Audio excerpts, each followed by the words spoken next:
Nabi kata la yastaqbilul qiblah bil ghaid awil baul wa la yastadbiruha syarriqu aw gharribu la tastaqbilul qiblah bil ghaid awil baul wa la tastadbiruha.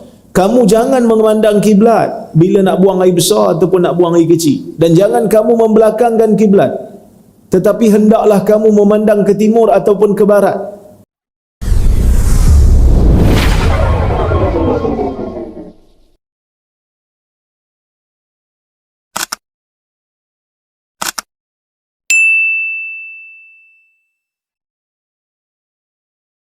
Hadis ini riwayat Al-Imam Al-Bukhari yang bermaksud daripada Malik. Malik ni Imam Bukhari dia riwayat daripada jalur Malik, daripada Ismail daripada Malik. Malik ni Malik bin Anas. Siapa Malik bin Anas?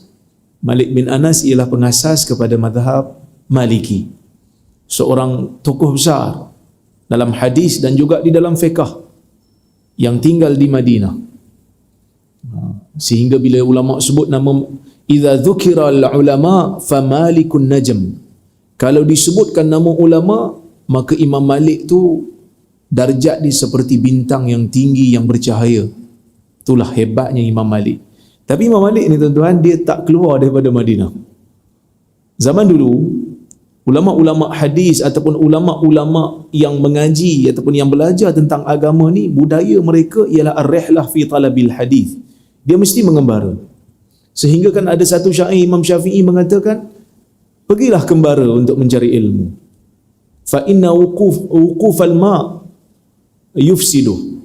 Kerana air ni kalau bertakung di satu tempat dia akan rosak.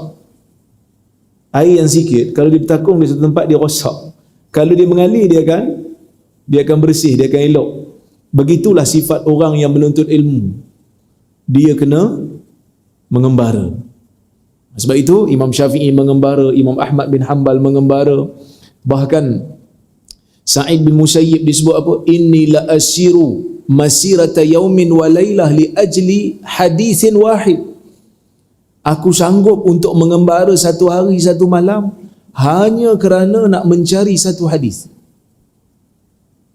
Mengembara satu hari satu malam ni bukan naik kereta macam kita yang ada aircon zaman dulu.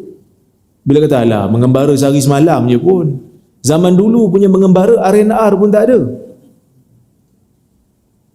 Sebab tu jangan terkejut bila ulama dok bahas hadis Nabi sallallahu alaihi wasallam yang menyebutkan daripada Abu Ayyub, Nabi kata la yastaqbilul qiblah bil ghaid awil baul wa la yastadbiruha syarriqu aw gharribu la tastaqbilul qiblah bil ghaid awil baul wa la tastadbiruha. Kamu jangan memandang kiblat bila nak buang air besar ataupun nak buang air kecil, dan jangan kamu membelakangkan kiblat, tetapi hendaklah kamu memandang ke timur ataupun ke barat. Hadis ni selalu saya baca kan, timur dan barat tu untuk orang Madinah lah, sebab kiblat orang Madinah selatan.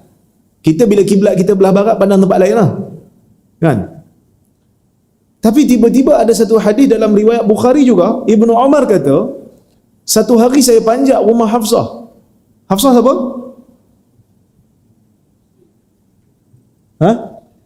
Hafsah ni adalah kakak Ibnu Umar. Dalam masa yang sama dia adalah isteri Nabi sallallahu alaihi wasallam. Maksudnya dia ni kakak dia tu adalah isteri Nabi. So Nabi tu abang ipar dia lah. Ibnu Umar kata, saya panjat rumah Hafsah satu hari, saya ternampak Nabi SAW sedang buang air, memandang ke Baitul Maqdis dan membelakangkan Kaabah. Tadi Nabi tak bagi kan? Nabi tak bagi. Tiba-tiba Ibnu Umar dia ternampak Nabi. Jangan salah faham, Ibnu Umar bukan mengintai Nabi. Si tuan-tuan kata, kaki sekodeng kat dia ni. Faham ke bahasa kaki sekodeng? Budak-budak muda dia faham. Kaki sekodeng Ibnu Umar? No, bukan. Dia ternampak. Ya? Dia bukan nampak aurat Nabi, tak. Dia ternampak Nabi sedang buang air. Aurat tak nampak lah. Dia nampak Nabi je. Maka para ulama berbeza pendapat. Sebahagian ulama mengatakan, dan tak sedikit ulama mengatakan, antaranya Al-Imam Syafi'i juga mengatakan bahawasanya yang Nabi larang tu, buang air yang Nabi larang tu, yang mandang kiblat atau belakang kiblat tu, kalau buang air di kawasan yang terbuka. Bukan dalam bangunan, bukan tak ada dinding lah maksudnya. Mungkin kita hari ni terbayang macam mana buang air di kawasan terbuka. Ada ke orang berani buat macam tu? Tuan-tuan pernah buat? Kawasan terbuka buang air. Tapi kalau kita pergi pada zaman itu, akan berlaku lah. Pergi pada zaman tu akan berlaku. Apa dia? Di tengah-tengah padang pasir yang tak ada orang. Sebab itu buang air besar ni dalam Quran dan dalam sunnah digelar al-ghaid. Apa itu ghaid? Ghaid itu kawasan yang rendah. Kawasan terbuka tetapi rendah. Kenapa rendah? Kerana nak dapatkan satu position yang orang lain kurang nampak sebab dia rendah. Jadi kalau orang tengok daripada depan tak nampak, dia rendah. Zaman dulu dia tak ada nak pergi, bila nak buang air pergi atas bukit, semua orang nampak, dia tak ada lah kan. Dan di situ jugalah datangnya kenapa bila nak buang air kena selungkup badan, tutup habis supaya orang tak nampak kan. Di sini ulama bincanglah berkenaan tentang masuk toilet ni kena tutup kepala ke tidak. Di antara salah satu sebab tutup kepala pada zaman itu adalah kerana buang air di kawasan padang pasir. Tutup habislah supaya aurat tak terlihat. Itu satu. Manakala arahan Nabi SAW yang suruh tutup kepala masuk toilet ni tidak sahih. Yang sahih ialah perbuatan sebahagian sahabat yang tutup kepala. Tapi dia bukanlah satu kemestian. Kalau nak buat baguslah. Terutamanya kalau kawasan yang terbuka, tutup serungkuk habis supaya tak nampak aurat kita pada orang. Maksudnya zaman dulu ni nak bermusafir ni satu benda yang susah. As-safar qit'atun minal adab. Permusafiran ini satu potongan daripada azab. Kan? Tapi Ibn Musayyib kata aku sanggup mengembara. Sebab tu orang mengembara, pergi ke Mesir, pergi ke Yaman, pergi ke Iraq, pergi ke Syam, hanya semata-mata kerana nak mencari hadis. Dan ini adalah budaya ulama zaman dulu. Siapa-siapa yang tak mengembara dalam menuntut ilmu seolah-olah satu kekurangan pada dia. Tapi bila masuk tang Imam Malik, dia tak jadi satu kekurangan. Sebab Imam Malik tu sendiri membesar, hidup di Madinah. Kenapa orang Madinah tak perlu musafir? Madinah menjadi tempat tumpuan manusia di zaman itu. Bandar ilmu. Orang buat haji, orang buat Mekah, orang buat haji, orang buat umrah akan singgah ke Madinah, maka Madinah menjadi tempat himpunan para ulama. Dan itulah yang dihasratkan juga oleh mufti negeri ini, untuk menjadikan Perlis ni bumi ilmu. Kan? Tuan-tuan hadir ke dialog baru ni? Tak ada. Kita tengok view tinggi ke, ratus-ratus ribu ke? Kan? Keterbukaan kita adalah dalam berbicara isu-isu ilmiah dengan sopan dan beradab.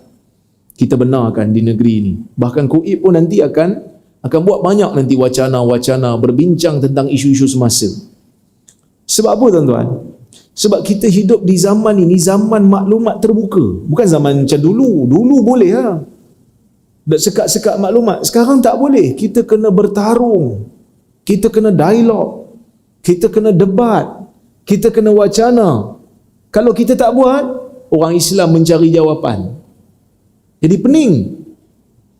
Maka kita sediakan pentas. Selagi mana ia beradab, selagi mana dia berada dalam akhlak Islam, lingkungan akhlak Islam, kita benarkan tak ada masalah. Walaupun tak selari dengan pendirian kita. Kan? Sebab isu yang baru ni, yang kita bincang baru ni dekat dialog ni, isu satu tarikat yang terkenal juga kat Malaysia ni kan.